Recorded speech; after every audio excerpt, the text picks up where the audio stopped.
Allie, can you make me co-host? Yep. Sorry, just doing YouTube.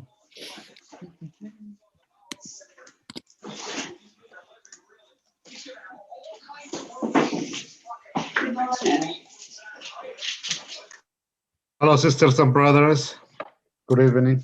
Hi, Abdi. Good evening. Make me co-host. I have. Yep.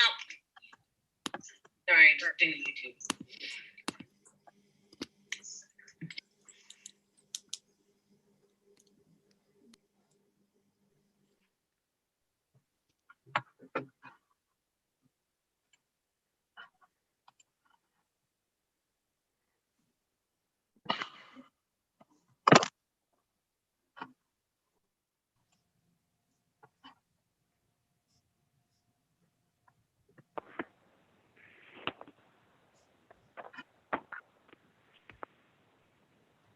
Hello, hello.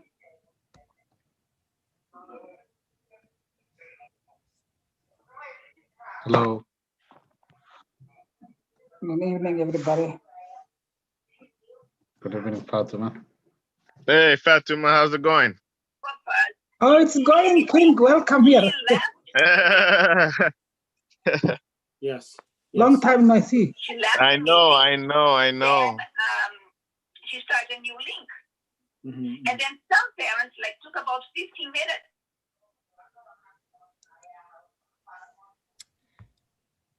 Folks, if you could mute yourselves, that would be great while we're letting other people into the room.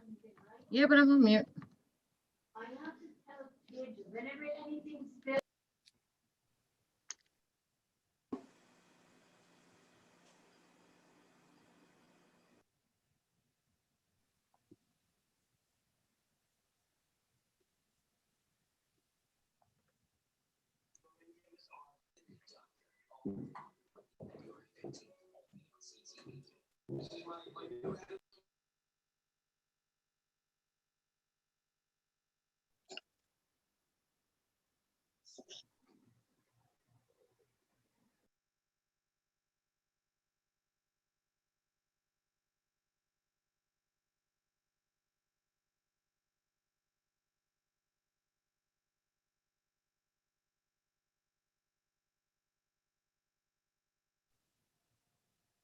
Welcome all. Susan, I'm just wondering if it's possible to put the Faith Nolan song on while people are coming on.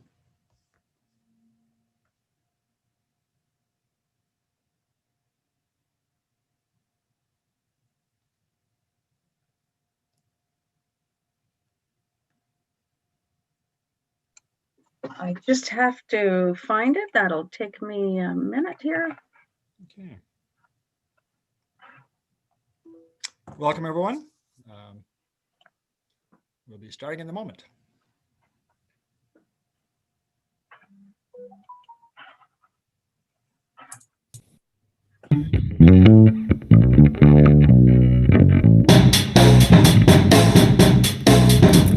Summer of 47, town of Glaze Bay. Segregation law still in place. She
Welcome, sisters and brothers. For those of you who don't know, Faith Nolan's great folk singer in Toronto, social justice activist, and she wrote that song about Viola Desmond, and this is Black History Month. Frank Septel from the Machinists Unions first brought the Viola Desmond story to our Labor Council about 16, 17 years ago. And we honored her in one of our early Indigenous Workers of Color conference, and now she's on Canadian currency, recognizing a woman who is the Canadian Rosa Parks. So I want to welcome you all, asking if you to mute yourself and if you're speaking later on to unmute yourself. We have the roll call of officers just through electronically here. And the first item will be the harassment statement, and ask Ainsworth Spence to read that. I'm assuming Ainsworth is here, sorry. All right. I didn't initially hear you, John. So I suppose you are. And read Here we go. Thank you. It is the policy of the Toronto and York Region Labour Council to declare our absolute opposition to any discrimination or harassment. To ignore discrimination or harassment is to condone the acts of the harasser and further penalize the victim. Union solidarity is based on the principle that we are all brothers and sisters, that we are equal. Discrimination and harassment erodes that principle because it assumes that some union members are inferior. Discrimination and harassment are expressions of power or perceived power and superiority. It is intended that this policy sends a clear message to harassers that their actions will not be tolerated, and to empower victims with the support of their union brothers and sisters. Thanks, Ainsworth.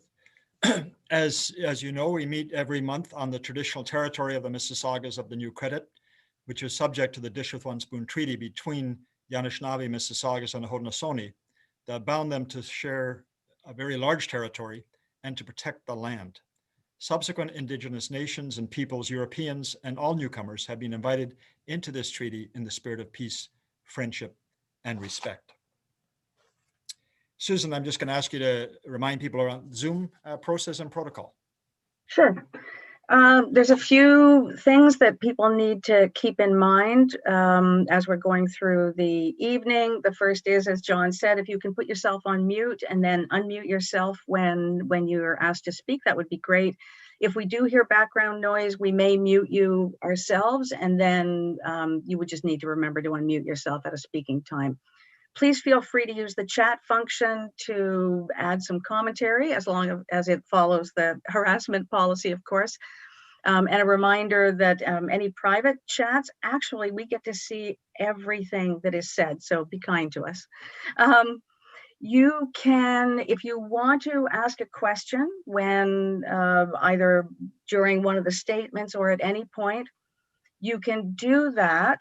The best way is to open up the participant list, and there's a little set of icons at the bottom of it, and that would allow you to raise your little blue hand. What that does is that brings you up to the top of the list of people who want to speak.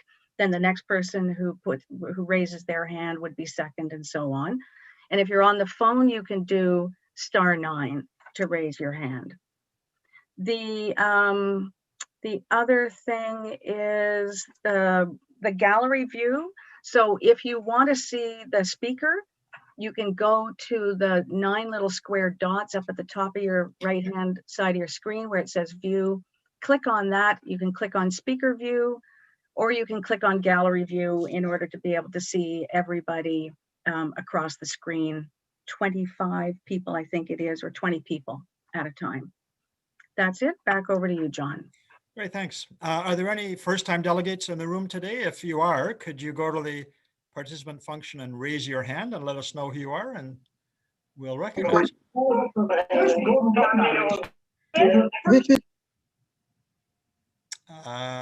Nicole Francis, QP 1750, welcome. Thank you. Anybody else first-time delegate? QP 1750 is the WSIB folks who look after trying to make sure injured workers get what they need to support themselves in these tough times. Also want to welcome our good friend Marc-Edouard Joubert, who's the president of the Montreal Labor Council, the Conseil Régional Montréal, the FTQ. Is a good friend that's been to our delegate meetings and our Workers of Color conferences a number of times. Originally a postal worker, and I'm told all postal workers are good people. I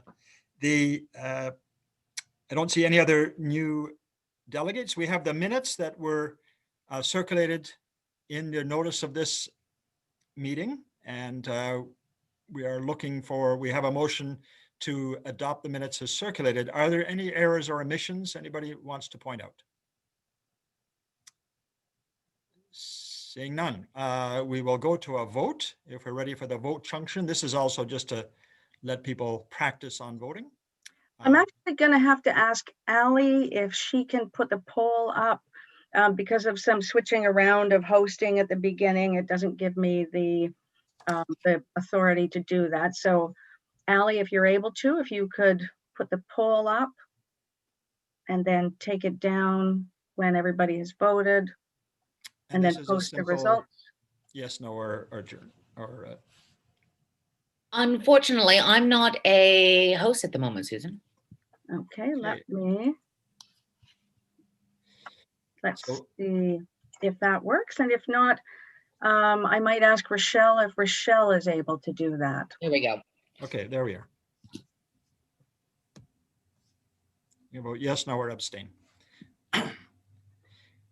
While we're waiting for those results, we do know that a number of union members have been stricken with COVID and lost their lives in this since our last delegates meetings. One of them is Sister Connie from OPSEU. And Kingsley, did you want to say a few words about Connie? Thank you, John. I'm sad to share the news about the loss of a member of OPSEU family due to complications brought on by COVID-19. The late Connie Surden was a member of Local 597 and a member of OPSEU since 1994.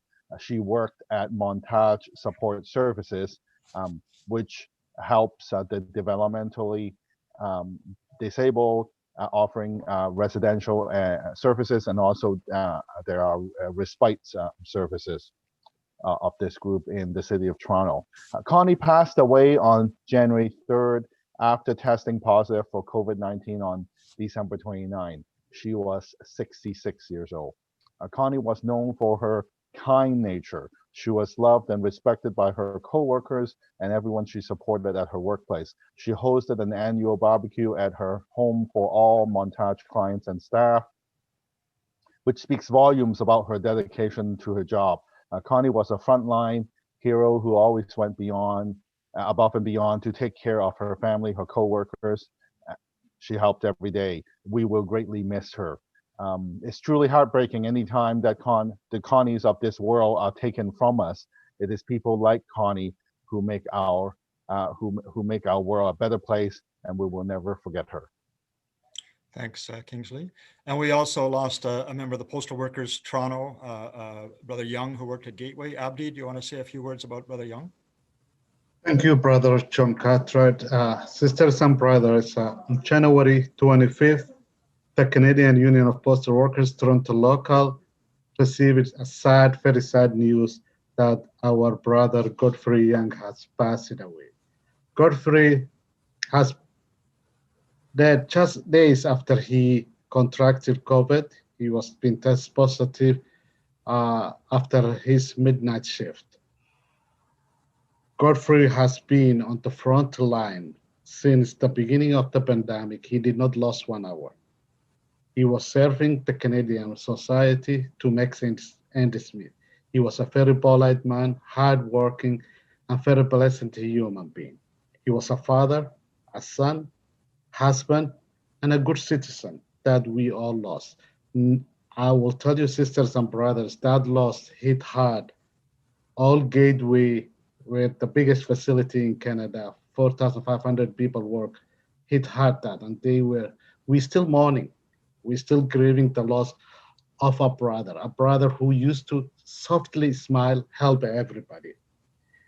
In honor of brother Godfrey, we asking everybody to wear a black t-shirt or black strip on February 9 to show strength and solidarity and respect. Also, we created a condolence book because there is a gateway. We were trying to have a solidarity drive-through, but government, professional government and Bill Health said because of the outbreak, we cannot gather in front of it, in front or pass through in front of gateway. But it's a sad news. It's a sad news for all of us and for his family. Thanks, John. Thanks, Abdi. Is there any other union members that we know of in Toronto that have passed from COVID since the last delegates meeting? Those are the two that we're aware of. We will do a moment to recognize not just this sister and brother, but obviously every Canadian who has died of COVID in this last month. It's a terrible tragedy for our country, for across the world as well. So if we could ask you to please bow your heads in a moment of silence.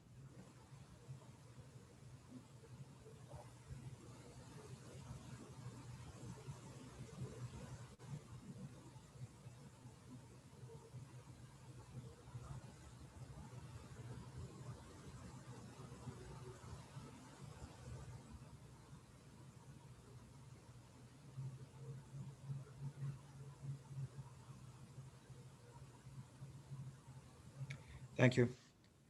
The credential report, Doug or David, one of you is presenting the credential report. Hi, first of all, John, thank you for showing the Faith Nolan video, because way back when Mike Harris was in power, when we changed the WCB, WSIB, I was one of her backup singers. Are you getting, do you want royalties from tonight? Is that what you're suggesting, Doug? No, just as an honor. But this weekend is also her birthday. Oh, great. Okay. February 6th. Credential report. Okay. I move the credential report for Toronto York Region Labor Council. General meeting, Thursday, February 4th. Credential report, IBEW, Local 343, 22 delegates. Society of United Professionals, 8 delegates. I so move. Okay, but that's 353. So with that, I'll 353. If we can put the vote up.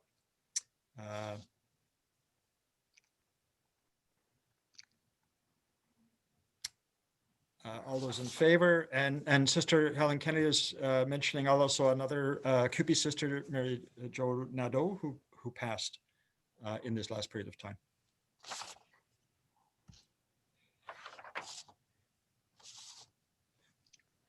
So this is Black History Month, and every year our Equity Committee creates a presentation for the delegates on Black History Month.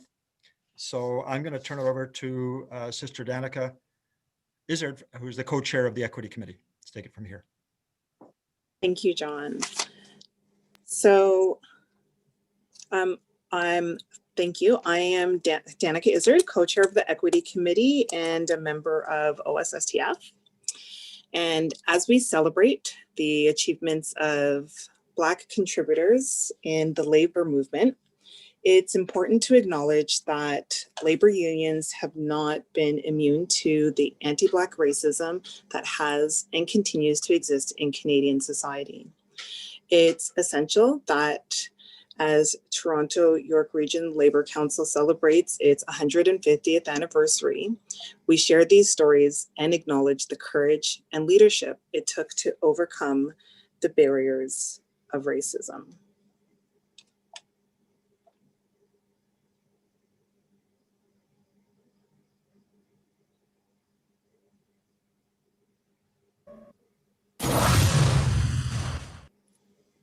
General feelings of carpenters of color was that we're being discriminated against even within the union. To better their lives, workers needed unions, and union agreements didn't come without struggle.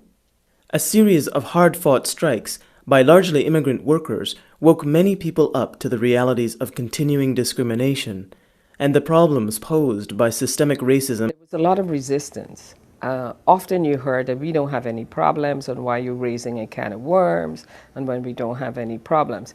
And so from those experiences, I gather that it must have been very difficult for workers of colors to participate fully in their unions. As workers of color became a larger segment of the workforce, it was natural that within workplaces, new leaders would emerge. Another kind of challenge would have to be met. Across the labor movement, workers of color were posing questions about how the top positions failed to reflect the changing workforce.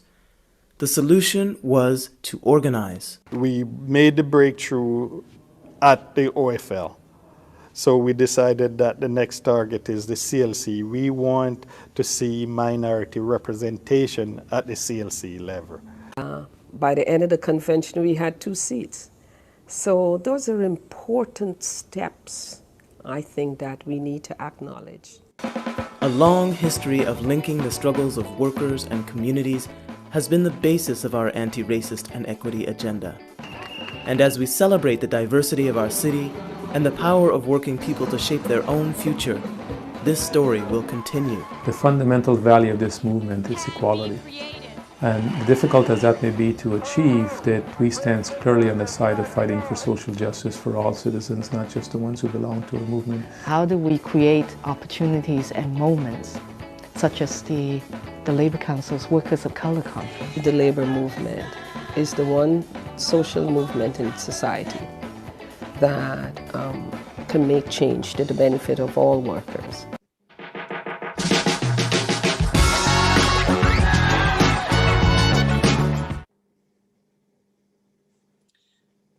So Atasha Jordan is a member of the Equity Committee as well as a member of OPSU. She's going to present some profiles of courage to honor Black leaders in the labor movement.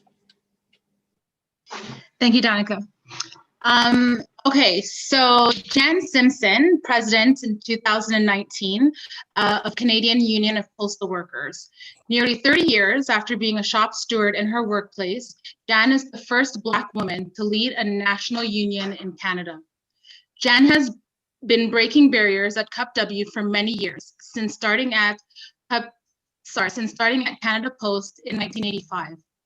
She was the first Black woman elected to the national office and to the national board. Simpson has been a fierce advocate for her members, particularly through the pandemic. Yucal Powell, Executive Secretary Treasurer, Carpenters District Council of Ontario. Yucal immigrated to Canada from Jamaica in 1969 and joined the Carpenters Union in 1970. Under his leadership, the Carpenters Union has built a world-class apprenticeship program and has earned a reputation as a giving and compassionate organization. Powell was a big believer in volunteering and particularly believed unions had a responsibility to give back. In 2011, he was appointed to the Order of Ontario. Stanley G. Grizzly, local president, MPP candidate, Brotherhood of Sleeping Car Porters, CCF. A former citizenship court judge, railway reporter, World War II veteran, political candidate, and labor union activist, Stan was a dynamic force in the African Canadian civil rights community. As a railway porter, he helped organize workers under the banner of the Brotherhood of Sleeping Car Porters, serving as the local's chapter president for 16 years. In 1959, Grizzly and Jack White became the first African Canadians to seek seats in the Ontario legislature for the CCF. Stan was the recipient of many honors, including the Order of Ontario in 1990 and the Order of Canada in 1995. In the 1900s, he was inducted into the Labor Hall of Fame.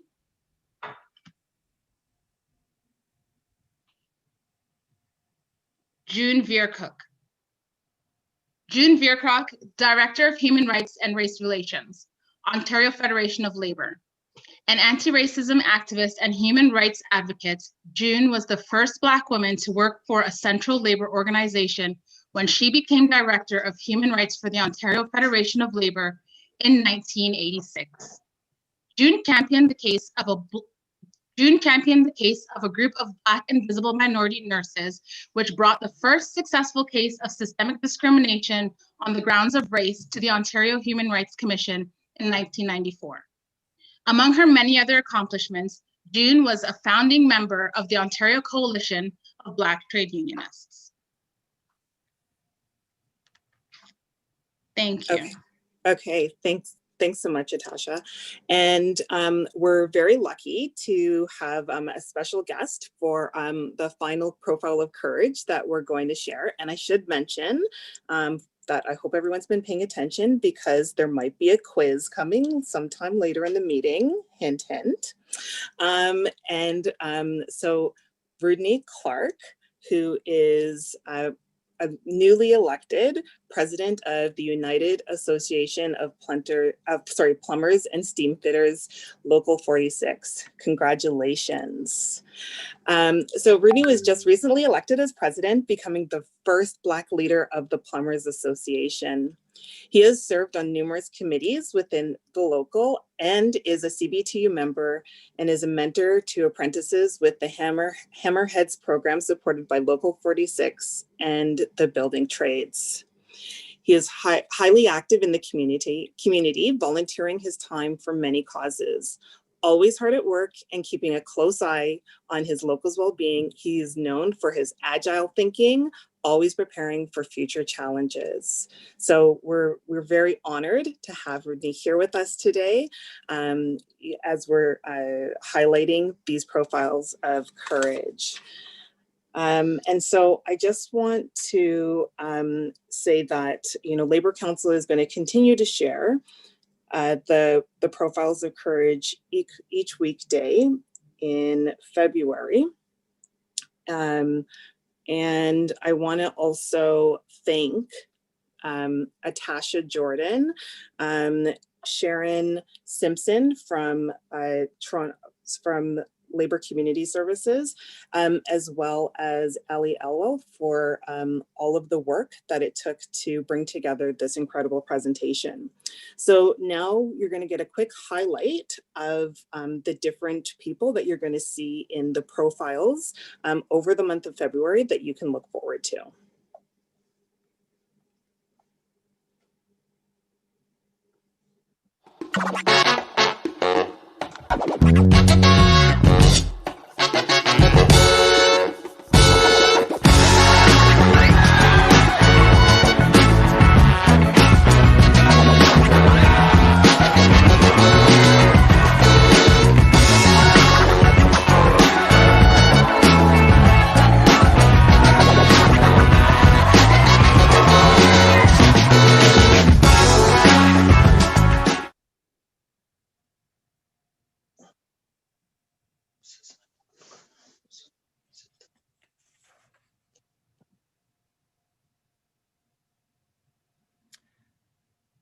Danica, I'm checking in to see, is that the end?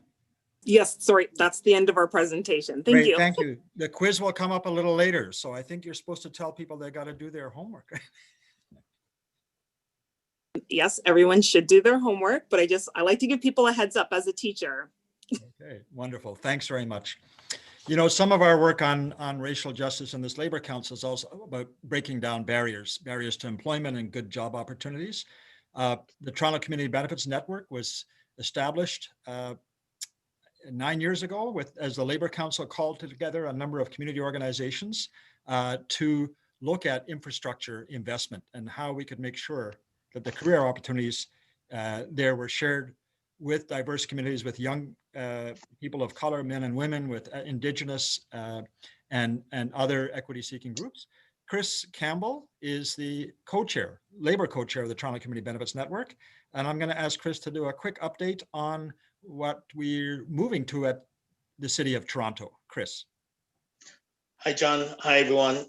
Chris, the TCB have an agreement with several construction projects. Toronto named the Woodbine Casino, Eglinton LRT, Finch LRT, West Park Hospital, and the McDonald Block downtown. This totals about 15 billion. 10% of the labor for these projects are set aside for Black, Indigenous, workers of color, and equity-seeking groups. The agreements are seen by some groups or some individuals or organizations as aspirational, but we're working to change that. We're working with City of Toronto staff with much resistance to solidifying the framework of the agreement they have with Toronto Community Benefits to make the 10% of all infrastructure project mandatory. We're also working to get the TCBN to be recognized as the strategic partner of the City of Toronto. We made that position to the mayor's executive committee on Monday, the 27th. We compromise. We had to compromise and meet the city halfway, and we're looking forward to a vote on this at City Council tomorrow. Hopefully, this is there won't be much debate back and forth, and we'll come out successful. For those who probably not aware of what we meant by strategic partner, it's to be the community organization that will sit at the table when important decisions are made on what projects are going to have the 10% tied to it. And aspirational targets, that I think that's where we're going with it now, the compromise in all on all ICI projects and Housing Now projects. So if there's any questions later, you can just send me an email and we'll get into that. Also, on another point, quickly, I'd like to also mention that the TCBN will be recognizing Black construction trade representatives who have served over the years and made a dissent in their organization over the years. I think Rodney Clark is one of them, the first Black Plumbers Union representative. You have also the first Leona 506 representative, which is Mamadou Ba, and also the first bricklayer business manager. That's also going to be highlighted in the publication, the Caribbean Papers. Also, the first Black Painters Union representative, Ivan Dawes. So when you see it out there, contact the union, send an email, just tell them thank you for their service and for making the sacrifice for the apprentices, their community, and let them know we appreciate their achievement and how proud we are of them. That's it for me. Thanks, Chris. And Chris has recently stepped up as co-chair of the TCBN, but not before he was given an award by the Community Benefits Network, with a whole lot of young people in that room expressing their incredible appreciation for his leadership. The other mentors that he mentioned who are giving their time and energy to help show young people how these can be fabulous careers. And it's not just in the trades. Community Benefits Network has also negotiated white-collar jobs and professional and technical streams. For every couple of people on a construction site, there's somebody else in an office designing it, overseeing it, doing the technical work. We wanted to make sure there were jobs for internationally trained professionals and new graduates from newcomer communities in Toronto. So we're sharing this prosperity. Thanks again, Chris. Thank you. Our keynote speaker tonight is no stranger to most of you. Natalie Mera is the head of the Ontario Health Coalition. She's a fearless warrior speaking out about the need to keep our healthcare public and to create standards that we can be proud of. And she's been very much in the front lines around the issues in front of long-term care. So we have a bit of a PowerPoint presentation, and Natalie, you're here with us. So please come and say hello and walk us through this presentation. Thank you, John. Thanks very much. Nice to see so many old friends and some people that I don't know. Thank you very much. So I'm honored to come and speak with you. And so I just have a quick slideshow. I'll just wait for it to start. If you just click on slideshow and then from the beginning. So it should be up there. Okay. Are you able to see it? Okay, so okay, that's fine. It can go that way. Okay, so maybe we could go to the first slide. Yeah. Okay. So I'm just bringing you a briefing on what's going on with COVID-19, and particularly in Ontario's long-term care homes, where really the devastation wrought by COVID-19 just could not be overstated. And the conditions that have been exposed, like really brought into sharp spotlight through the pandemic, really revealing the underlying inequities, the underlying gaps, and terrible shortfalls in care, particularly in the for-profit homes, but also across the board. And so looking at this, this chart, you can see now, I think most Ontarians don't really realize, but in the second wave of COVID-19, which started on August 31st at Extendicare's West End Villa in Ottawa, and then spread through 11 Ottawa long-term care homes, a number of them owned by Extendicare, and then spread across the province through Toronto, the GTA, down to southwestern Ontario, up to Thunder Bay, up through Simcoe, Muskoka. And so the red line on this chart shows you the trajectory of this second wave, starting at the beginning of September, and then up to our most recent report, which is around mid-January. And the blue line shows you the first wave. So you can see now we have exceeded by 3,000 plus, and actually at this point it's 4,000, the number of people infected by COVID-19 in Ontario's long-term care homes. And so across the province, 270,000 people have contracted COVID-19 and 6,200 approximately have died. We can go to the next slide. In long-term care, as with everywhere, and with no glibness at all, the deaths follow the infections by several weeks. And at this point, we've surpassed the number of infections in the first wave of residents and staff, thousands, as I showed you, more than 12,000 now, 11 to 12,000. In wave one, almost 2,000 residents and staff died. By this week coming up, we're going to surpass the number of deaths that we had in the first wave in the second wave, and the death toll continues to rise.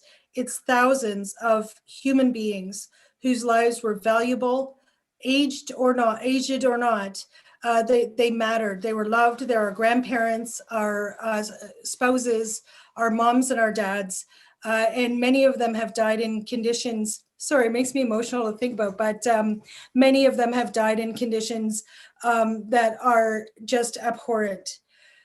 The current rate of death in long-term care homes is just over 200 a week and increasing. That means that at this point, more than one person an hour is dying of COVID-19 in Ontario's long-term care homes. Okay, next slide.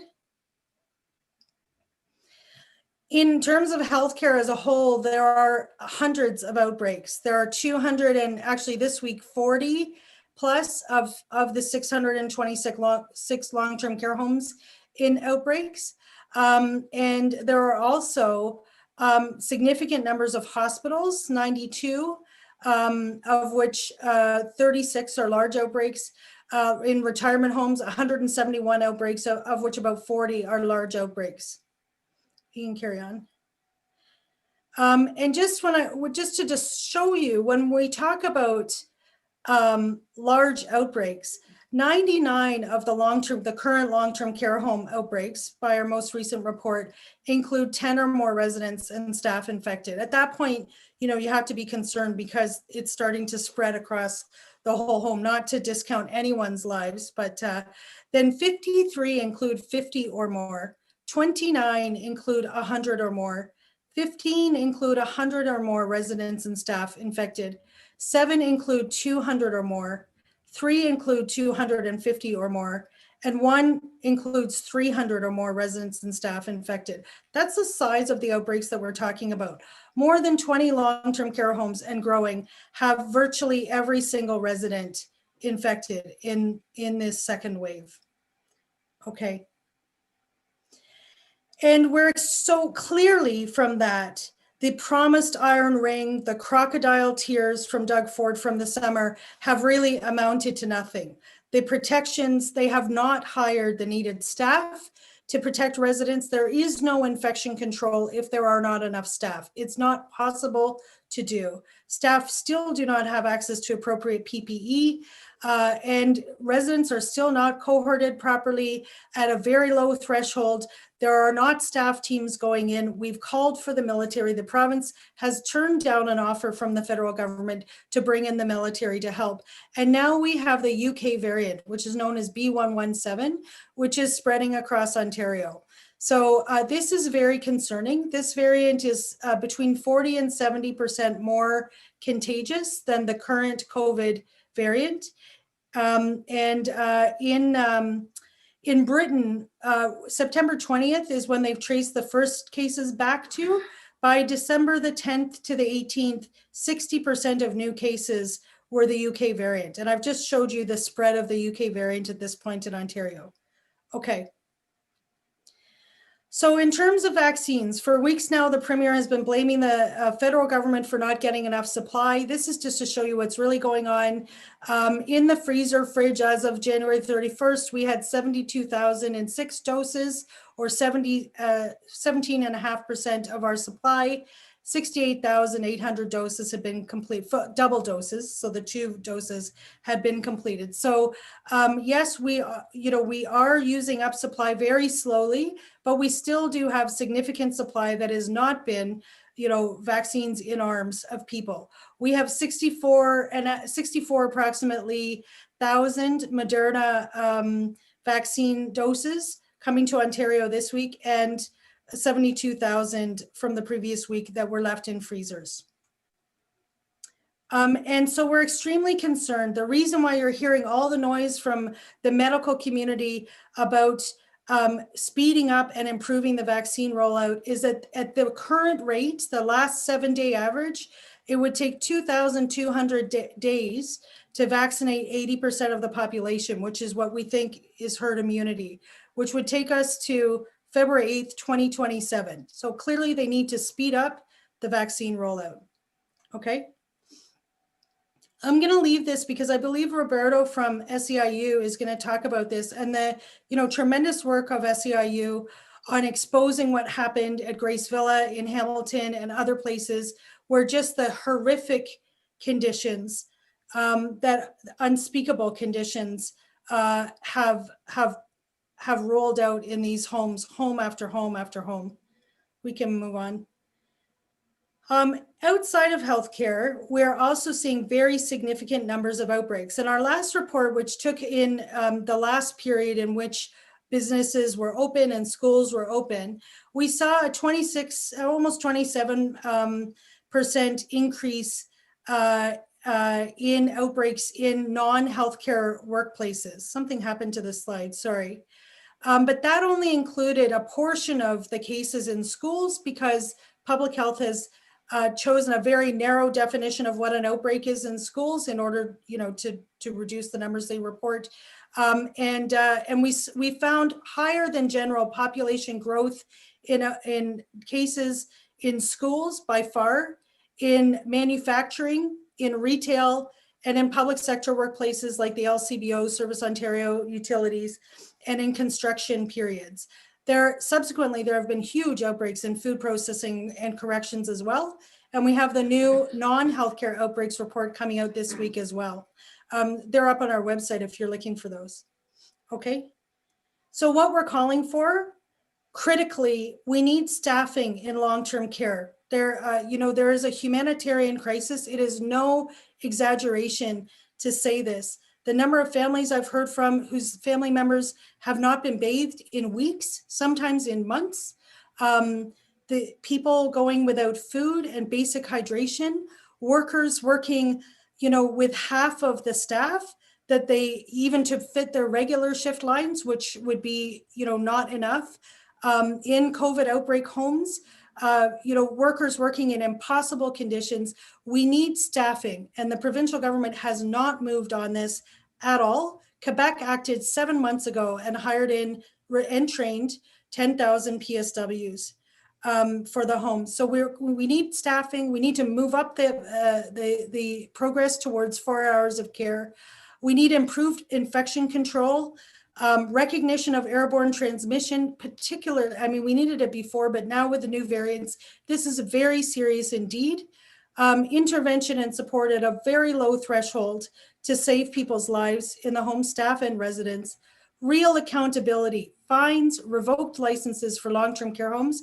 Not one home, not one negligent, grossly irresponsible home has paid a single fine, has been fined. None of them have lost their licenses through the entire pandemic, despite what's happened. Mental health supports for the workers, both in long-term care ICUs and across the health system. Vaccine priority we're calling for because 61% of the deaths are in long-term care. They need to vaccinate all the residents, staff, and essential caregivers. First, take that group of people, most vulnerable, most at-risk people, off the table and move forward much more quickly with the vaccines. Support for the continued shutdown with full supports for employment, small businesses, and families at risk, and an end to for-profit long-term care. So that's where we're at this point. I tried to go through it quickly. Is that good, John? That's fabulous, Natalie. Thank you very, very much. If Okay. you're all right to stay for another couple of minutes, what we'd invite people to do is in the chat function. If you have a question for Natalie, please put that in. We're going to hear now from Ricardo McKenzie from SEIU, and then the statement is going to come and people can speak to the statement. It reflects the demands that Natalie has just laid out on the PowerPoint, and hopefully you've had a chance to pull the statement out and take a look at it. But I see one question: what constitutes an outbreak, Natalie? How many people? If anybody else has a question, please put it on the chat function before I go to Ricardo. Natalie, can you let people know that? Oh yeah, so one staff or one resident constitutes an outbreak. The large outbreaks I was talking about, we're defining as 10 or more, so that we are controlling out the ones where one person tests positive and there is no spread. And we've certainly, are the vaccines mandatory? No. Healthcare, cornerstone to healthcare here is the right to consent. So for residents and for staff, people have the right to informed consent. And actually there's a group that from U of T of physicians and infectious disease specialists that are running Zoom meetings every night at 8 for people who want information and have questions about vaccine safety. And the studies and how they were approved and all of that stuff. And I can give that info to John. The long-term care unions have organized sessions for their workers and their staff so far, but it's open to anyone. And if people are interested, I can share that with you. Great, thanks. We got a couple of questions about how long does a store have to stay closed if there's an outbreak? We will have opportunity for delegates to speak to the statement in a minute after Natalie and Ricardo are finished, but these are just questions. So do you know how long a store has to remain closed? As far as I know, there is no requirement that they actually close. I mean, different public health, like chief medical officers of health, are doing different things in different areas. So in some areas they may, but I don't think there's any provincial directive requiring them to close.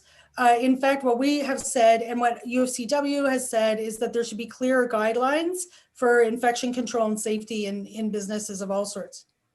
Okay. Two last questions and then we'll move on. Why is the outbreak criteria different for schools? Well, that's a good question. They've set it the bar pretty high. So you have to have 2 cases with a proven, laboratory proven EpiLink for them to declare a school outbreak. Obviously, everywhere else an outbreak is one person test positive, then outbreak protocols are supposed to happen. Clearly, that's a political decision.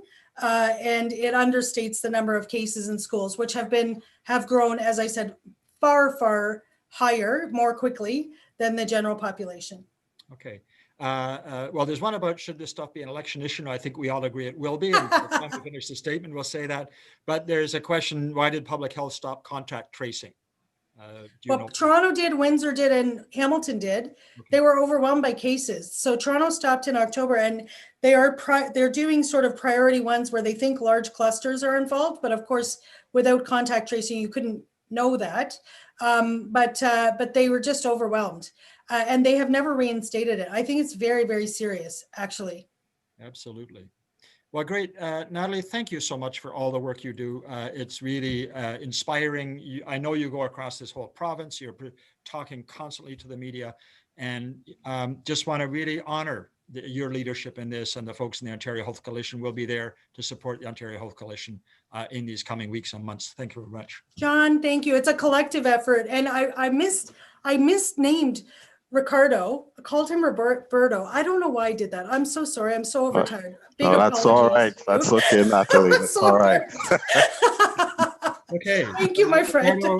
Thanks, and thank you, John. Can I listen to Ricardo before I go? Sure, of course. Okay. Yeah, you can. Welcome to stay for the rest of the meeting if you want. Ricardo heads up the long-term care division of SEIU Healthcare in Ontario. Ricardo, please tell us a little bit about what you're seeing and your members are seeing in the long-term care issues. Thank you, John, and thank you for having me. And Natalie, thank you for bringing to the Labour Council the data that you shared today. Look, the first thing I want to let folks know is Doug Ford has failed healthcare workers and residents. Doug Ford, the Minister of Health and Ministry of Long-Term Care, has failed frontline workers, has failed residents and staff in nursing homes and retirement homes. It bothers me when he goes on the television and pretends that he had no idea of the crisis that existed in long-term care homes for many years now.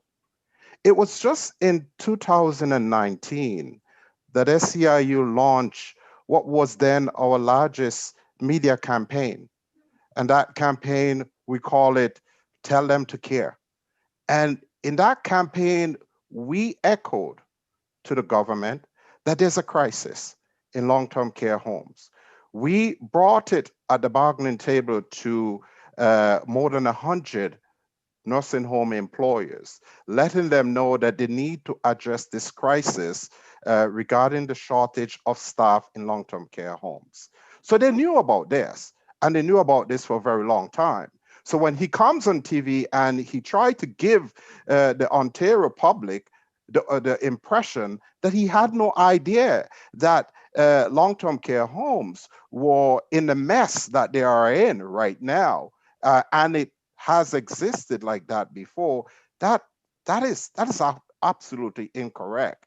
So all COVID did is shone a light on what existed long time before COVID showed up on our long-term care those steps. We are hearing from our members each and every day. In the first wave, we were hearing some employers, specifically these for-profit employers, we were hearing that they're telling our members, you don't need to wear a mask. If you wear masks, you are scaring the residents. So don't wear masks. And we see that we ask ourselves, why did the virus spread so rapidly across long-term care homes? It is for several reasons. One, the shortage of staff. There's not enough staff. Two, employers are focusing on making money, making a profit. They put in profit over people's lives. And not only that, they're doing it in many ways. Infection control not being a priority because employers are more concerned on saving money as opposed to saving people's lives. So hence the reasons why we see the spread. Natalie talk about Grace Villa. That's one of the workplace where in Hamilton, a nursing home that had a recent outbreak that spread through the nursing home from one unit, one small wing of the nursing home, to the entire nursing home in a very short period of time. People were wearing their surgical masks. They were provided with surgical masks. Problem is, in the beginning, staff were asking for N95 masks. They were not provided with N95 masks. We asked the employer, okay, why are you not providing N95 masks to folks? They turn around and say that it's not needed, and they don't have, at one point when we pressure them, they actually told us the truth that they don't have sufficient N95 masks. That's what we thought was the truth at the time. And then we bring it to the media. And when we brought it to the media to shed some light as to what is happening in Grace Villa, shortly thereafter, about a day after, people were provided with N95 masks. Well, guess what? N95 masks, you have to be fit tested for these masks. And folks were not fit tested. So if you're not fit tested and you're giving people something that doesn't fit them properly, you're really not providing them with any protection at all. And that was a huge problem. That could be part of the reason why the virus spread so rapidly in the home. Many residents lost their lives. One of our members ended up in a coma in the hospital. Thank God that she's alive today. As of today, SEIU has lost thus far 5 of our members to COVID that they contracted in their workplace. This is preventable. The government need to do a lot more in protecting workers and saving residents' lives. The government need to give 4 hours of care, not wait until 2025. That's too late. Too many residents are going to die and they will never see that 4 hours of care. It needs to be done now. They can do it. They have the money to do it. The government definitely need to address the staffing issue. Better cleanliness, respecting proper IPAC protocols, infection protocols in the workplace. They need to pay people better wages. A lot of workers, people think that, okay, because they have a union, that they're making great wages. Oh, no. These employers, when you go to bargain, their concern is to keep wages as low as possible. So they make a lot of money, but the workers, the wages that they earn, they can't live on it. And you have so many of them who were working multiple nursing homes. Well, the government introduced an order that stopped that, and people could only work in one nursing home. That affect people's livelihood tremendously. People need full-time job, and the only reason why people are going from one workplace to another workplace is because of precarious work. It's the part-time job that they have to do a few hours there, a few hours there, at another nursing home in order to make ends meet. Now that the government take that away, you will think that if they stay at one workplace, that they will get full-time job. Well, there are many people still today that have been forced to work at one nursing home and still don't have full-time jobs, still having the difficulty to pay their rent, to pay their mortgage, and to put food on their table. This is a shame, and it's a shame on the government. They need to do better. I could go on, but I'll stop there. I'm mindful of the time that I've been allotted, but thanks again for having me. Thanks, Ricardo. Really, really appreciate it. And everything that you and Natalie have put together tells a really important and shocking story about our province. And it is about corporate greed and the Ford government coming in behind that. So sisters, brothers, friends, we have the statement now in front of us, and it has 5 major recommendations. The first one has 9 subparts. They really reflect what Natalie had put up on the screen.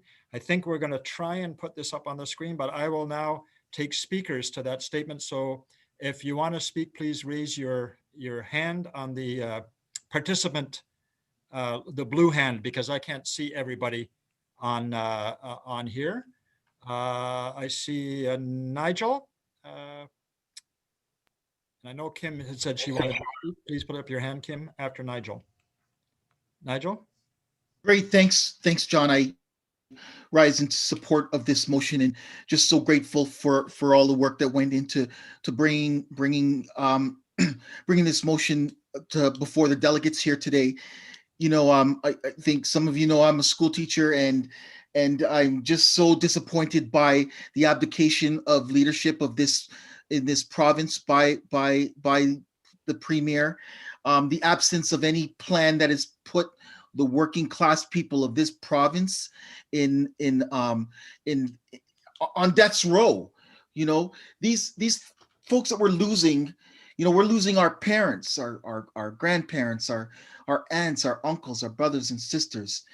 These are human beings that we lived with in our community that we have lost, that they're not coming back because of this lack of plan, that they had no plan whatsoever. It's, in my opinion, it's been done on purpose.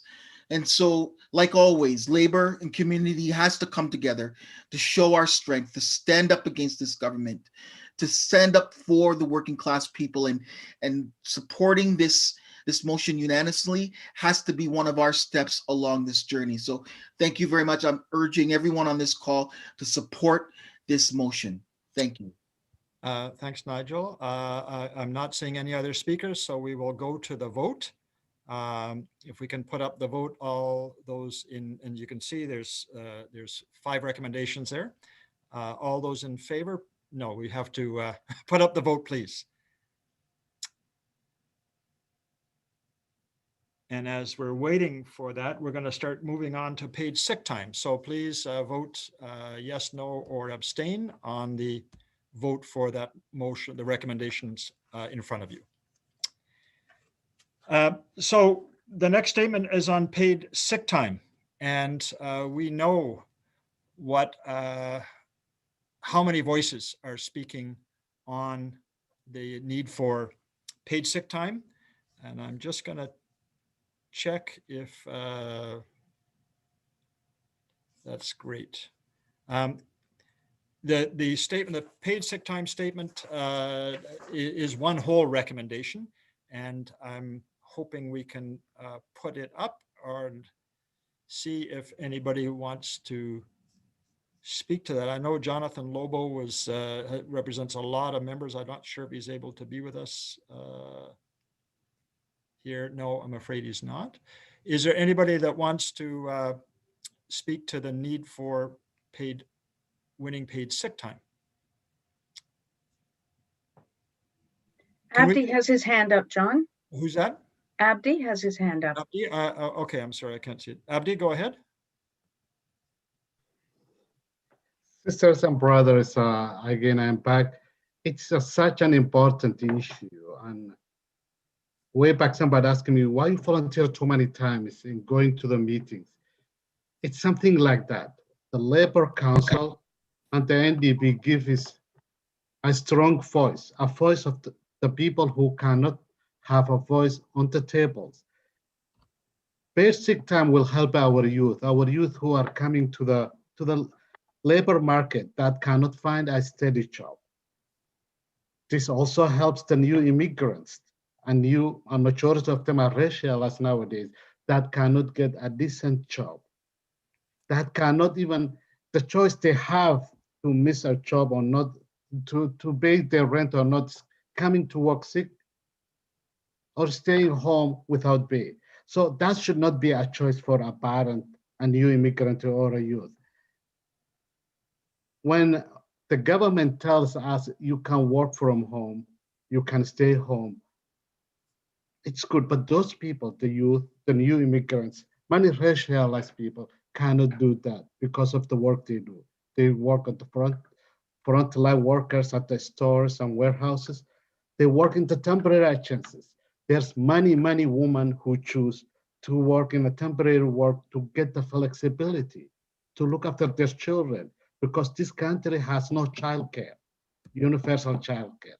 So this is such an important and fundamental thing that we should stand for it. And I thank for Labor Council for bringing forward, and I hope all the delegates not only support, but act upon it and pressure their MPPs, and also go further one step, and the Premier and the Prime Minister force them to think and find something like this one. Thanks, sisters and brothers.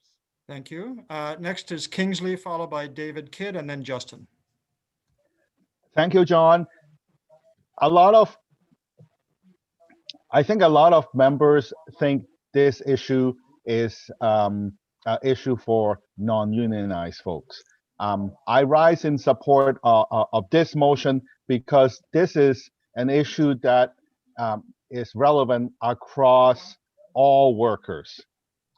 For every contract worker who is in the union, for every part-time worker who's in the union, for every casual workers who's in union, and every other non-unionized worker, whether it is in the city of Toronto or in York region or in Canada, this issue about sick days affects all of us, whether you have gotten symptoms or whether you have been exposed to COVID.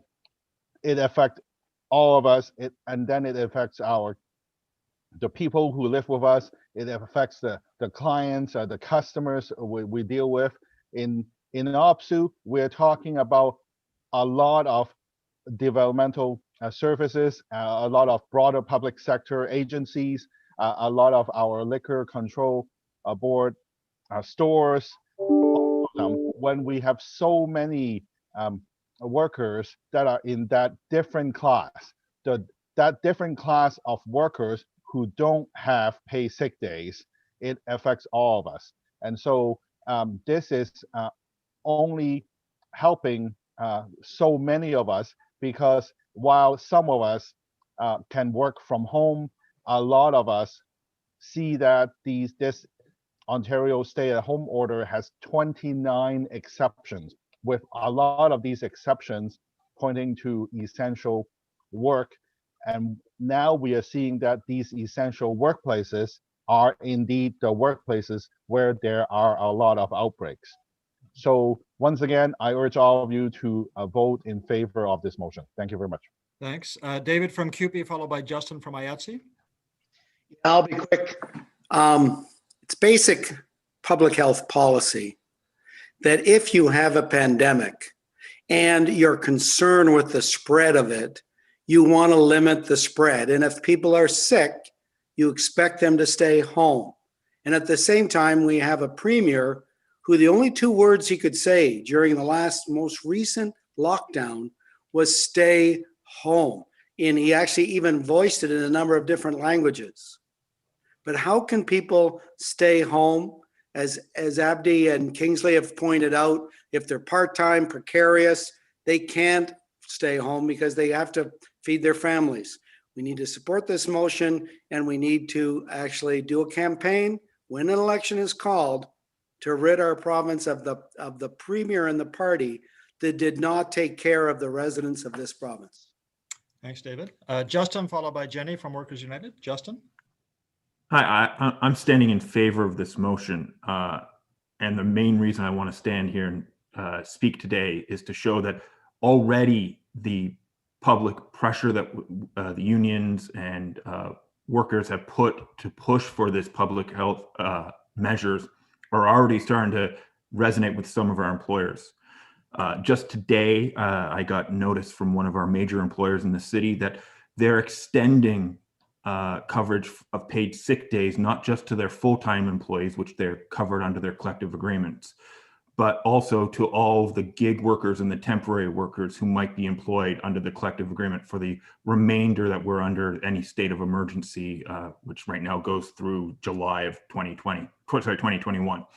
So the reason they did that is because of this ongoing public pressure. So I think, by pushing this, it's something that we need to do to keep up this pressure so other employers start doing the same thing as well. Thanks, Justin. Jenny from Workers United, followed by Dave from IATSE. Thanks, John. Yeah, I just want to first and foremost say I think this is an incredibly important initiative that labor is taking on. I mean, for far too long, so many workers have been left behind, right, by government legislation. But even in our unions, right, even the fact that in my workplace we have casual staff that don't have the same access to benefits that I have, as a full-time worker, right? And we know the bosses use this to maximize their profits or to save costs. And really the pandemic is really highlighted all of these deep inequalities. This is just one out of many, but it really goes to show, like, no one can be left behind. If we want the public health of all, we can't be having, these tiers, that we've seen for far too long. And it really is like raising the tide, for all workers. It's so incredibly important. And the other thing, that, in the context of talking about fighting for this demand, which is so important, is, with the recovery, quote unquote, of the economic crisis, it's been a K shape, which means the rich getting richer and the poor getting poorer. We have seen billionaires add over $1 trillion worth to their wealth since the pandemic started. There is so much wealth that has been created, and this has been literally blood on their hands, literally at the expense of workers who are precarious, who are being forced to go in sick. And I remember at the beginning of the pandemic, we saw the amazing momentum from the Amazon workers in the United States, that were fighting, for health and safety in their workplace. But many of these workers, it is appalling. It is a time to call for action on this.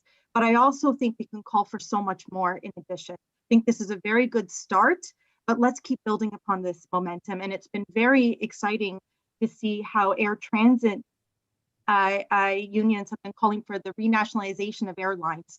We should be taking back our assets. We should be taking back our long-term care homes that have been privatized. We should be taking back our airlines, because clearly capitalism does not work well for that industry, and many others. And so, let's keep this momentum going. And I remember that I'll end it with this. The cover of Our Times had the Bernie meme, and it said, "We're not moving until we get paid sick days." That is exactly the type of actions we need to be bringing into our locals, our unions, and our broader labor movement. Thanks, Jenny. Dave, and then last speaker I have is Lily from CUPE. Dave from IATSE.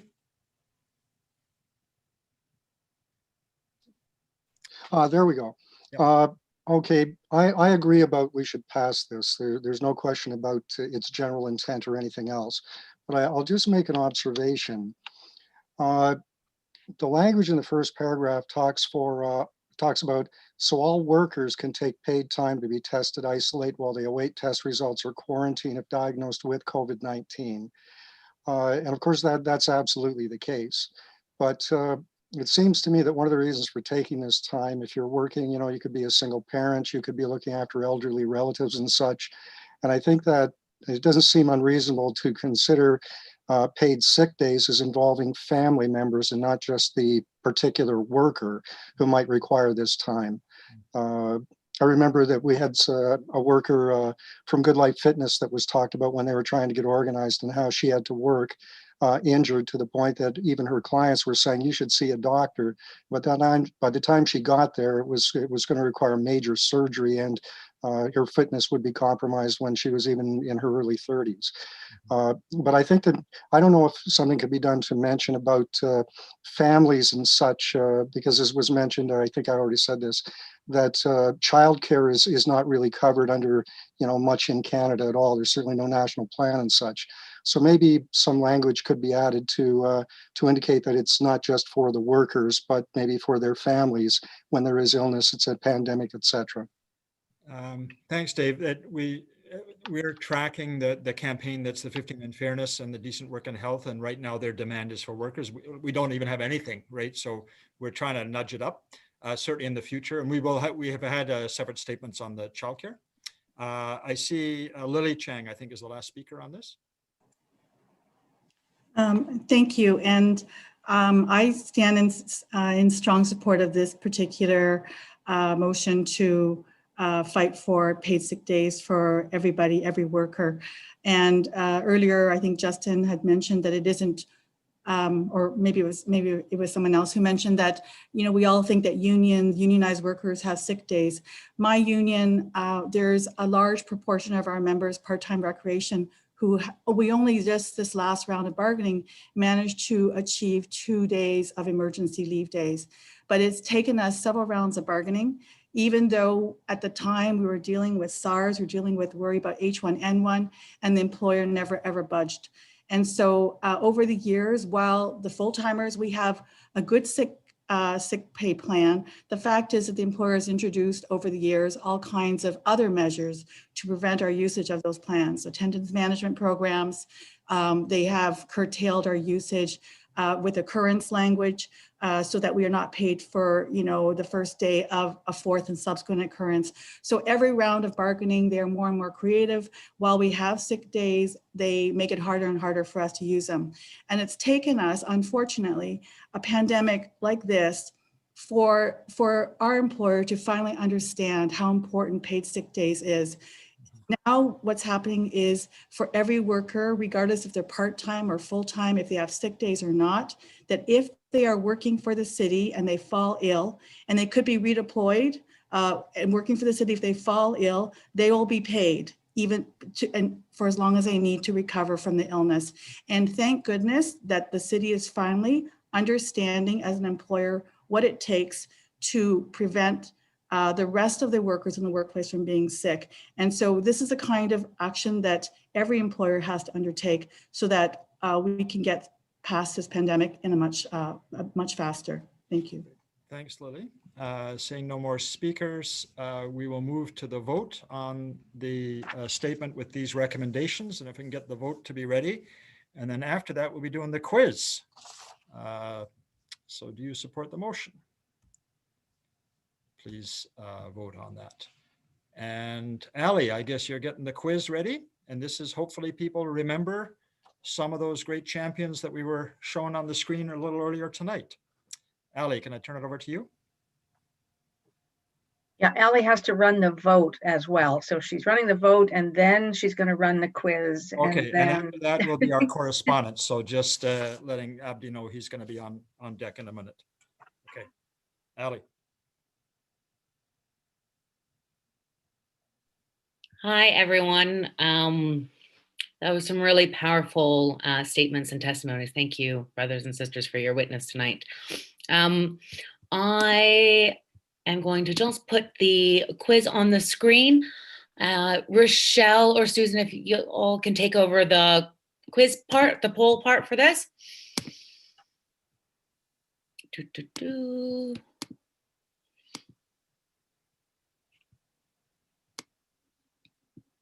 Perhaps Rochelle will be able to do the polling. I don't see the quiz on the screen yet. Don't worry, John, it's coming. I'm just battling with Apple. The wonders of modern technology. Yes. Oh my goodness. It is not being my friend. Yeah, it's up. Which two profiles? Can we end the poll, please, just for the moment while I introduce, because I can't open the stop the poll until I get the first question up, please. I can't. There we go. Sorry, I can't, we can't have those two things going at the same time. But at least all of us don't have to drive to 15 Gervais to be part of this. So I'm saying that's a good thing, and just passing some time while technology is catching up with our intentions. So, which two profiles of courage have received the Order of Ontario? Jan Simpson and Yukel Powell, Jan Simpson and June Veercock, Yukel Powell and Stanley Grizzly, or June Veercock and Rudney Clark? That's Kelly, for some reason we're seeing choose a theme on our screen.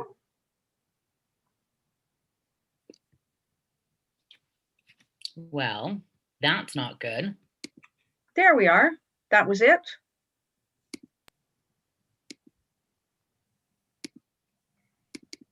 Perfect. No, I'm not seeing the questions yet. No? Nope. While we're doing this, why don't you figure that out, and we'll move to Abdi with the correspondence, which is one recommendation. There it goes. It's up. Oh, no, now it's not. Hello, sisters and brothers. While we are figuring out that, let me go for correspondence. We have only one correspondence tonight actually. Request for sponsorship from CLIF, the Canadian Labour International Film Festival. The executive board recommends a donation of $1,000. And for anybody who's not seen CLIF, the Canadian Labour International Film Festival is a wonderful event that takes place in the fall. And they create films based on the struggles of working people all across this world, and it's shared across Canada. Frank Saptel, who's a long-term delegate to our Labour Council and one of the people on our steering committee for our 150th anniversary, is the founder of CLIF. And it's going to be part of our telling our story for the 150th. So we're asking that we vote in favor of $1,000, and that means now a vote has to go up. John, I wonder if you might just want to do a verbal thing to see if there's anybody who objects to this one. Okay, here we are. Voting is up. Do you support the motion, yes or no? You can vote, please. And then I'm saying this because I don't want people to notice that Stanley Grizel's name wasn't Grizzly, it's Grizel. And he has a park named after him. Janet Davis, who was one of our Labour City councillors, a former leader of CUPE 4400, made sure that on Main Street, just opposite the main transit station, there's a Stanley Grizel Park honoring that Black leader. So just in case you're worried about the spelling of the name. Now we're back to choose a theme, and I don't see a vote choice. And it's June Veercock, not Veercock. I had thought we had corrected that. And Yukel as well. Yeah.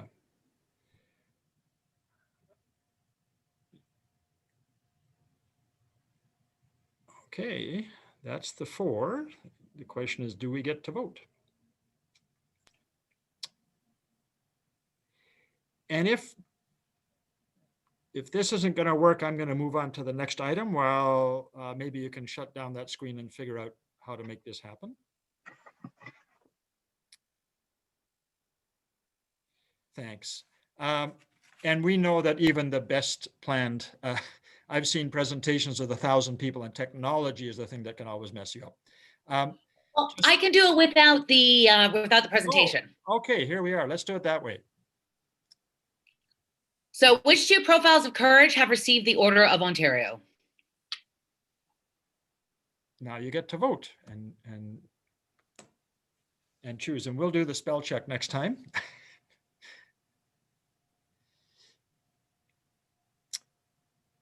Okay, and stop it in 3, 2, 1. And 59% of you were right. It was Yukel Powell and Stanley Grizzly who were Order of Ontario recipients, and we're not going to mention he who should not be named, who also recently was an Order of Ontario recipient, but he's not a good one. Now to the next question. June Viercock brought the first successful case of systemic discrimination on the grounds of race on behalf of which minority workers?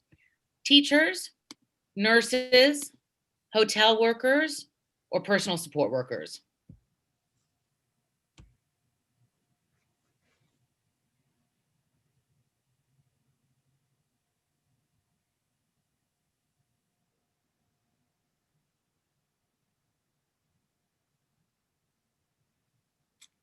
Okay. Nurses are edging ahead. Hotel and personal support workers. In 3, 2, 1. Nurses. And for the final quiz, final question of the night. Who is the most recently elected president of UA Local 46 and the newest addition to Profiles of Courage? And of course, I could never be a plumber or pipe fitter because I don't have the same talent that those folks have. I'm just a carpenter. So you can just ignore the last one for sure.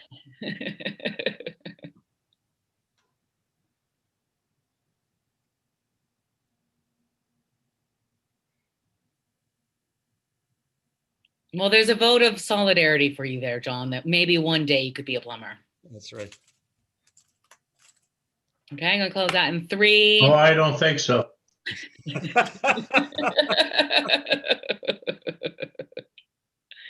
And close that in 3, 2, 1, and it is Rodney Clark. So thank you everyone for participating. I wanna remind that we are slowly kicking off the 150th.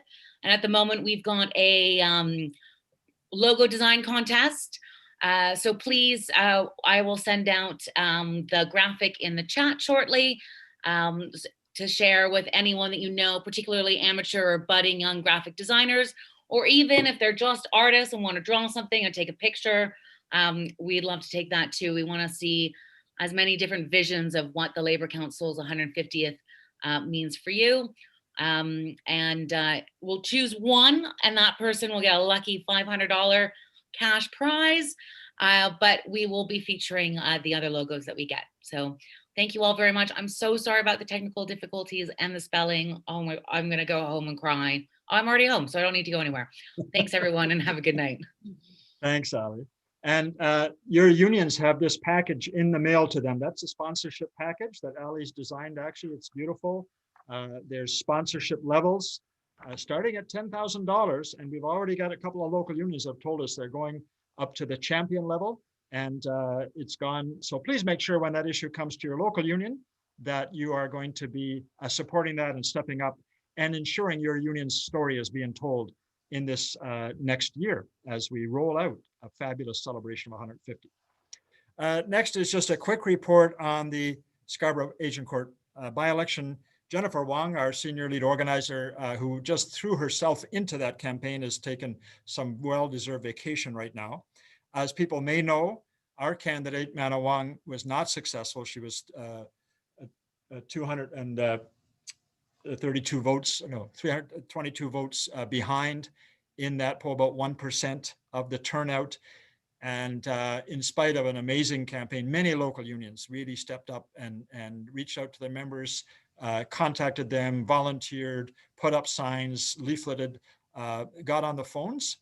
And, coming up against somebody who was supported, very strongly by an incumbent who'd been there a long time, Amanda did well. We had a discussion at our executive board about, was it right to, throw everything in behind a candidate when it wasn't a guarantee they could win. And I got to tell you that when we look at Toronto City Council today, its makeup of 26 people, and a very small group are women, and a much smaller group of folks of color representing the diversity of our city. And we had a candidate, Mana Wong, who was already elected as a school trustee, who would have brought a progressive voice to City Hall, but also brought the diversity that our people deserve. We believe that we did the right thing. She's built a great campaign. She's got great profile. She's a wonderful champion for public education right now and continued to be a champion for public services. So I just wanted to thank everybody who was involved in that campaign. Next is Felicia Samuel. Sorry, not Felicia Samuel. Sorry, I was saying Felicia, and Felicia was somebody who introduced her at the first time. Thanks, Felicia, for all of your help in there. Next is Heather Erlin, the Canadian Labour Congress report. Heather. Thanks, John. And hello, everyone. Hope you're doing well so far this week. So first of all, just wanted to say thank you for that wonderful presentation around Black History Month. I did want to say that the CLC is going to be hosting a webinar on an equitable recovery for Black workers and communities. So that will be happening this month, and I'll make sure that the Labour Council gets all the information for people to tune into that. Also, I'm sure everyone on this call saw that Canada recently made the Proud Boys and other white supremacist groups classified as terrorists to our country. So that was a huge win from a lot of different work of many different activists. So congratulations to everyone who's been part of that conversation and fight. I did want to also let folks know that at the end of last month, the convention dates were ratified at Canadian Council. So those dates will be June 16th to 18th, with some of the equity committee elections happening in the days leading up to that. So the registration fee has been reduced to $150. And for those of you who have already paid and it was more than that, you will be your unions will be reimbursed, or Labour Council will be reimbursed for the difference. So do keep that in mind. I also wanted to comment that our co-worker, Joshua Morez, will no longer be with the CLC. We are deeply going to miss him and everything that he brought to this Labour Council, and certainly many Labour Councils across Ontario. He has taken a position with the BC NDP. He'll be a ministerial assistant to the Minister of Labour. So we wish him nothing but the best, and we know that he'll continue to do amazing things for working people in Canada. I just wanted to, I know I talked last time about this, but I wanted to say that it was such an honor to work with people on the Manawang campaign, and we definitely got a lot of good lessons learned as to what we can be doing across the board, but certainly when it comes to digital strategy and how to use our lists in ways that will be effective when so much of our connection is online, especially these days. I do look forward to the time where I can see you all in person again. I wanted to also let you know that just as of this month, there was a joint declaration from federal, provincial, and territorial ministers responsible for the status of women in order to fight for a national plan on gender-based violence. So the main pillars of this agreement or this declaration is going to focus on support for survivors and their families, prevention, promotion of responsive legal and justice systems, support for Indigenous-led approaches and informed responses, and social infrastructure that and enabling the environment. So I'm going to put some links into the chat just so you can get more information about what actually this declaration is all about. But again, a lot of work coming from unions, especially with the rise of domestic violence during COVID, that this is something that needs a really sound, coordinated effort on the different levels of government. Also, the CLC has been advocating for a National Day of Remembrance of the Quebec City massacre and action against Islamophobia. So we were looking and fighting to make sure that January 29th becomes a National Day of Remembrance. And it was just in a recent announcement that did happen. We were successful in that. So each year now that will be a remembered day in our Canadian history. And then when it comes to some of the bills that are coming through the House right now, we have Bill C-213, which is a private member's bill put forward by Peter Julian on pharmacare. So, you know, in all likelihood, it will not pass because it's a private member's bill for you know, our smaller party, but it is an excellent conversation piece. You know, there's ways for you to comment and connect with your MPs to say that this is something you're in support of, something we've been doing for a very long time now. So if you can do a couple shares on your social media that the NDP is getting in on that conversation and working what they can with private members bill, I think that would be a good thing to share. We also have Bill C-12, which is on greenhouse gas emissions. So it's the Canadian government trying to make new targets as far as what our greenhouse gas emissions should be. Yet again, it does not have any legally binding terminology in it for what the government is putting forward. So there are some MPs that are trying to change and make amendments to this legislation in order for it to have more teeth. So I'm going to put a link on that for ways for people to get involved on that conversation. And then finally, the main 5 pillars for the CLC until the federal election. We're hearing everything from April as an election date this year to September of this year. So the more that we can get our minds around getting ready for another election in a pandemic. We did just host an event with the Peel Regional Labor Council that was entitled Breaking Through, Electing Labor Activists into Public Office. We had wonderful union leadership, rank and file members. If you're interested in any of the course materials that we used from the CLC, I'm really happy to share that to make sure that any of your efforts that you do for the upcoming election and elections coming forward, we're sharing those best practices, and we got a lot of good notes from some pretty awesome individuals who are there. So happy to share any of that. But the 5 main priorities for the CLC as it stands right now is fighting for that $15 federal minimum wage, contract flipping, childcare, pharmacare, and EI reform. And the CLC just recently released a EI reform report that I'm also going to put into the shared chat here. So that's everything for me. Thanks, John.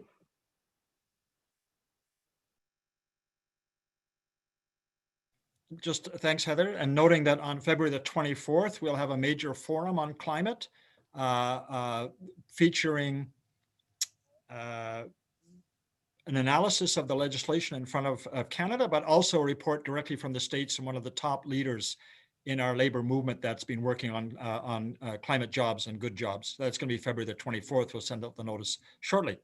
We're looking for committee reports.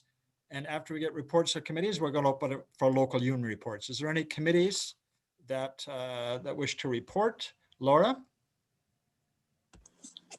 Hello, everyone. Okay. Hi, everyone. Laura Thompson, pronouns she, her, OPSU Local 503, reporting on the Women's Committee. So the bulk of our conversation was around International Women's Day and the presentation of next month's presentation in relation to National Women's Day, specifically around the possibility of focusing around Toronto labor history and women's roles in Toronto labor history, and also labor's role in being an ally and supporting suffragette and feminist movements within Toronto. So we hope to have that be the theme of our presentation when we all meet next month. As well, going back to the agenda, folks probably saw there is International Women's Day Toronto will be happening this year. It will be happening virtually. The theme is rising above the pandemic, fighting for a just future for all. And I'm sure there's some folks who will speak a little bit more to that. But yes, that will be happening March 6th at 1 p.m. So it will be different in the sense it'll be virtual, but it'll be the same in terms of the dedication to social justice and a fair world for all. Great, thanks, Laura. Any other committees reporting? If not, I'll open it up to reports of local unions. Please put up your hand on the participant screen, the blue hand. I've got Abdi followed by Matt Willett. Abdi.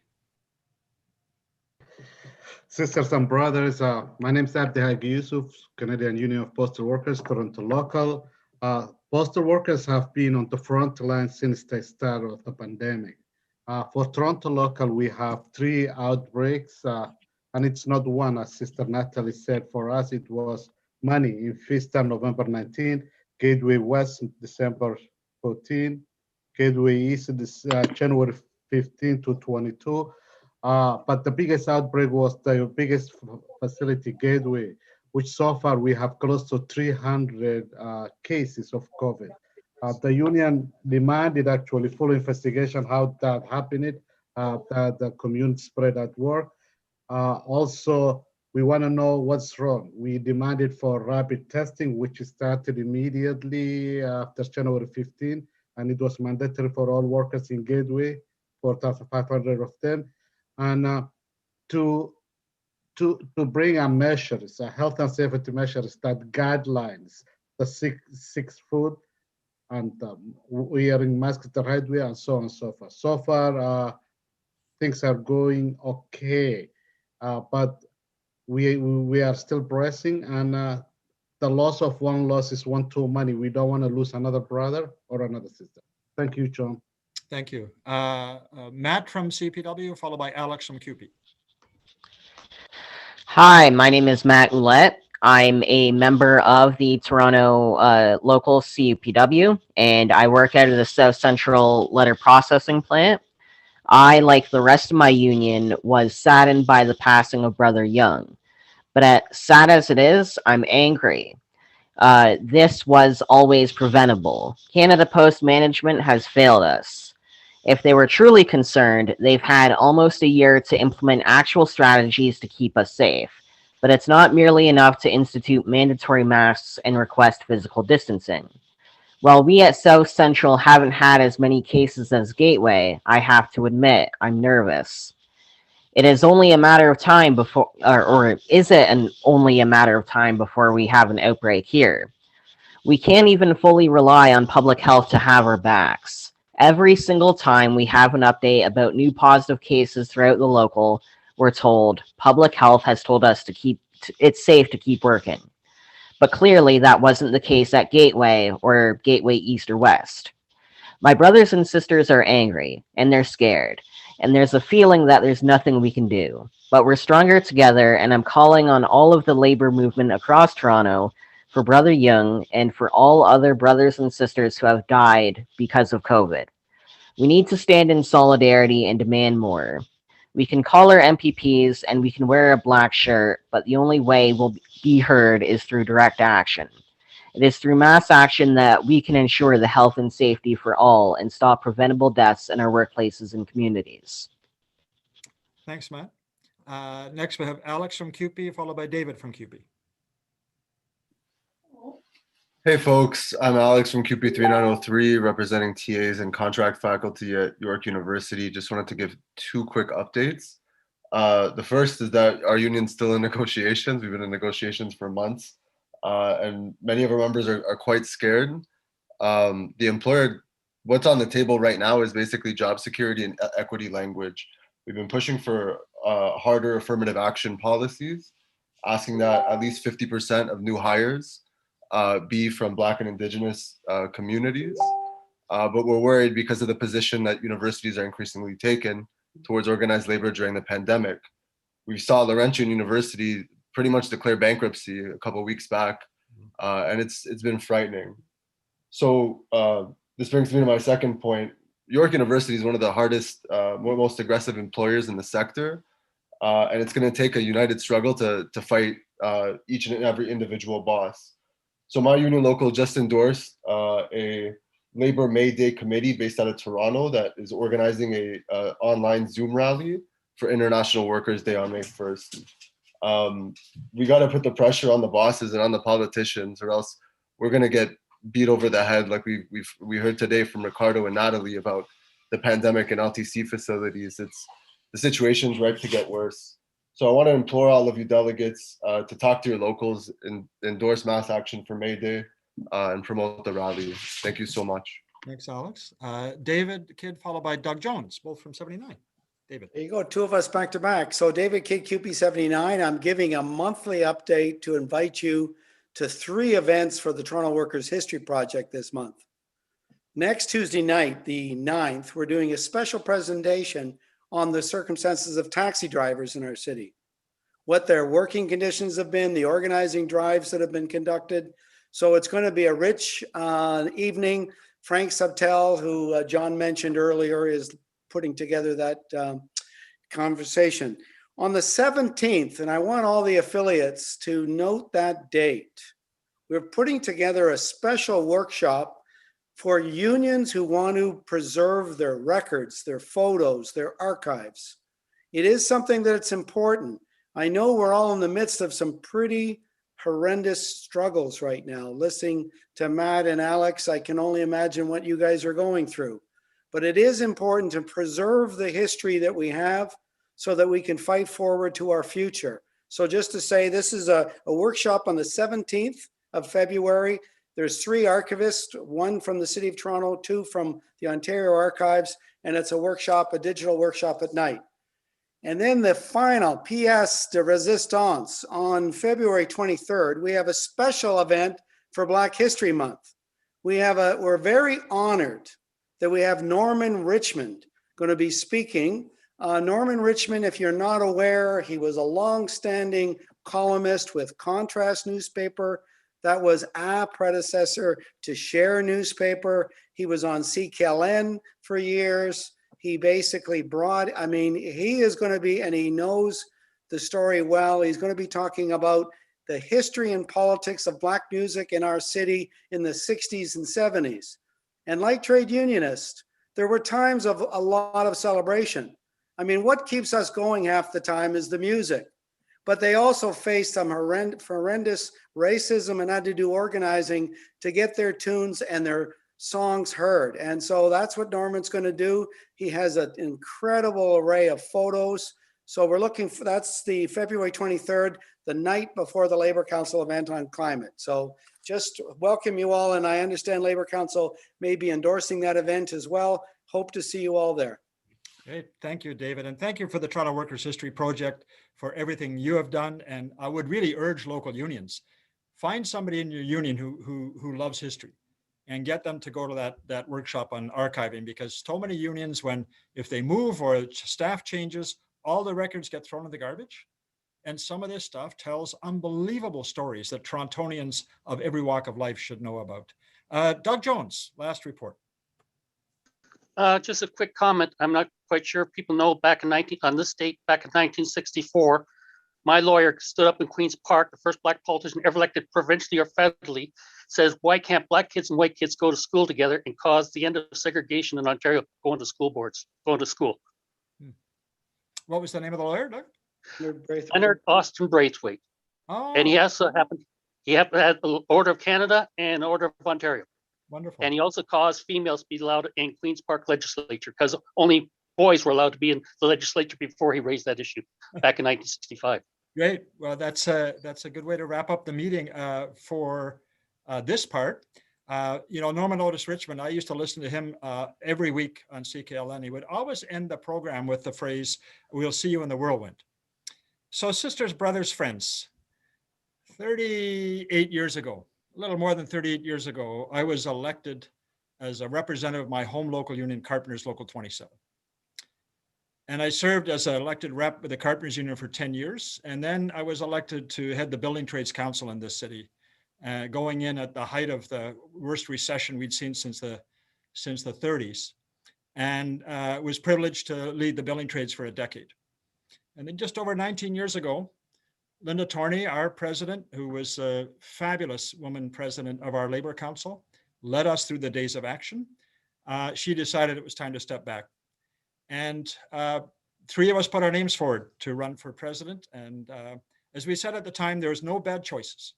There were different choices, and I was fortunate to be elected as the president of this Labor Council. And 19 years is a long time.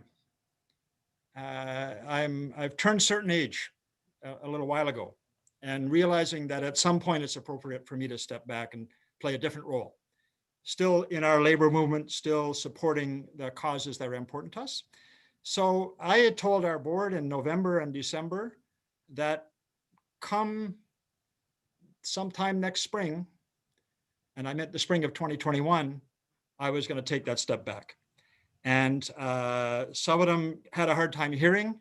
And I had to tell our heads of unions a couple of weeks ago, giving everybody advance notice that this spring at some point in time, I'm going to step back. So this is your advance notice. We want every local union to get its delegates credentials updated. I know there are a number of people in our movement who could step forward and lead this Labor Council in a fabulous way. And I'm sure that you as delegates are going to have to do some thinking about, the shape of our movement. It's not, nothing is down to an individual. It's about the team and our staff.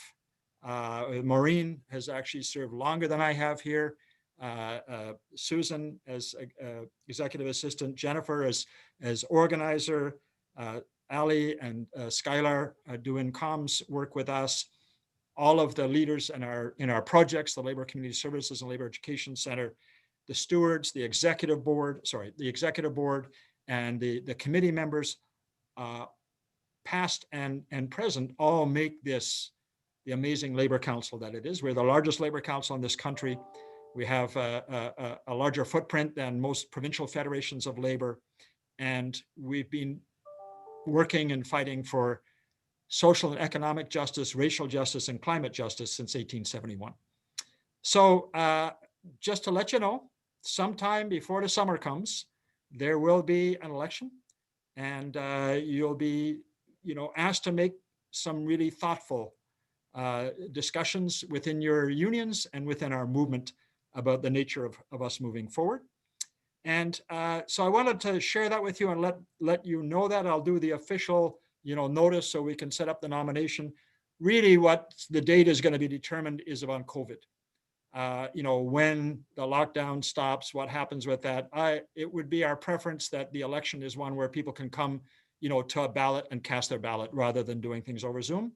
And we're going to have to monitor in the next little while to see what is possible and what's not. So I wanted to share that with you. I'm not going to open up the floor for rebuttal. We're going to move now to to my good friend Faith Nolan, the song that she started our meeting with, and which was about Viola Desmond. We have an awful lot of amazing pieces to this movement that we have built over 150 years. Stay strong. I will see you in the whirlwind, but I'll see you long before then. And let's move to Viola Desmond. Thanks.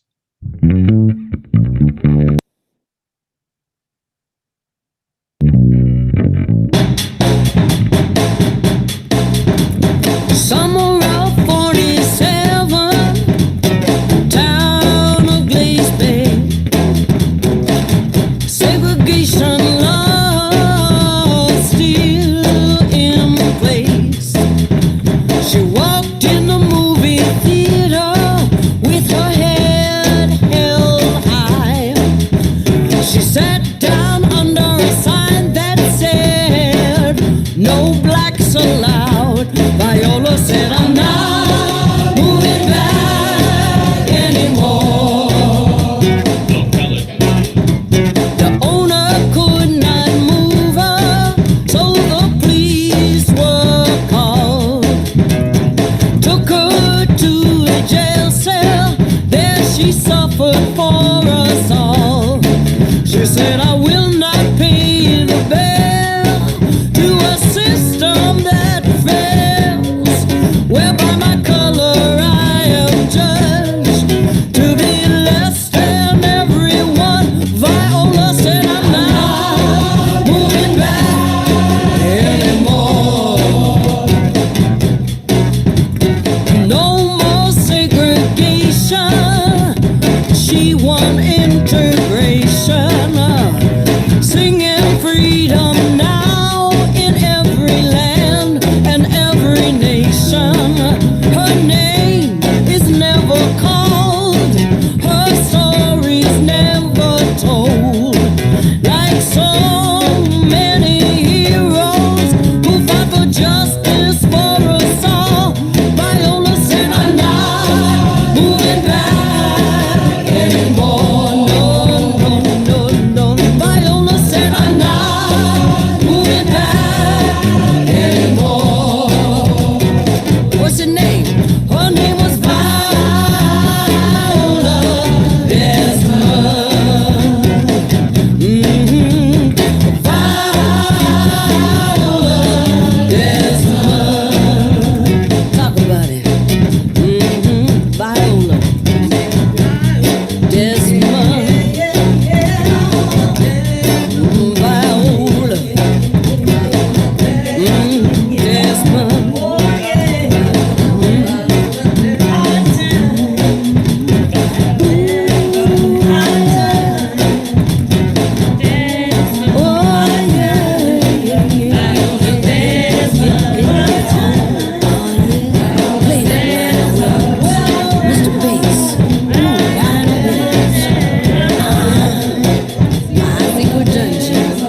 Night all. Yes, that's good night. Good night, sisters and brothers. Good night, everyone. Thank you to everyone. Good night, everyone. Good night, everyone. Good night. Good night, everyone. Good night.